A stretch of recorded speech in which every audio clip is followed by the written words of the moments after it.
নিকাশ আমার কিছুতেই মিলতেছে না। এই যে বিএনপির জনাব তারেক রহমান সাহেব উনি দেশে ফেরেন না কেন বলতে পারেন? দেশে আসলে তার জেল হয়ে যাব, জামিন হবে না। উনার নিজের লোকই তো এখন অ্যাটর্নি জেনারেল, মানে রাষ্ট্রের সর্বোচ্চ আইন প্রয়োগকারী কর্মকর্তা।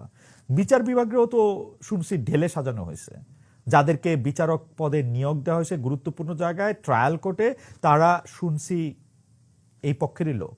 যাদেরকে হাইকোর্টে নিয়োগ দিয়েছে তারা তো সরাসরি, মানে কি বলবো, সরাসরি আদালত অমান্য হইব নাকি। আচ্ছা যাই হোক, যেটা কইতে নিছিলাম যে শুনছি তো বিচার বিভাগের ঢাইলা সাজানো হয়েছে, কাউকে কফি খাইতে বলা হয়েছে, কাউকে বলা হয়েছে যে ডাইকা নিয়া চা খাওয়ায়া বলা হয়েছে যে আপনাকে আমরা বেঞ্চ টেঞ্চ দিব না, আপনি আপনার মতো চলে যান।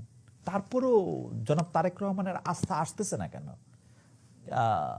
মানে আমি জানি না, আপনি তো অনেক ব্যস্ত লন্ডনে, তারেক ভাই আপনি কেমন এটা শুনতে পাচ্ছেন? শুনতে পেলে একটু বললেন তো আপনি আসতেছেন না কেন দেশে।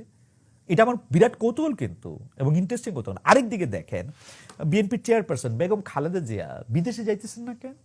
আমরা তো গত 2 বছর ধরে ক্রমাগতভাবে শুনতেছিলাম যে ইমিডিয়েটলি তার বিদেশ যাওয়া দরকার, নাইলে নানা ধরনের ঝুঁকি আছে। তার ডাক্তাররা পর্যন্ত সংবাদ সম্মেলন করে 2 বছরের বেশি আগে বলছিলেন যে তার আসলে বিদেশ যাওয়া দরকার। কাহিনীটা কি বলেন তো? এরকম একটা 17 বছর পার করার পর 90 দিন গেল গা, এখনো মায়ের ছেলে একটা দেখা করার ফুরসত পাইলেন না। কোনো একটা কিছু কি কোথাও কুক করতেছে? কি হইতে পারে সেটা? বিএনপির ভিতরে বাইরে বা অন্য কিছু লইয়া কি গেঞ্জাম লাগছে কোনোখানে? কোথাও কি বাজছে কোনো দামামা, কোনো সোহরাব রুস্তম বাংলাদেশি ভার্সন?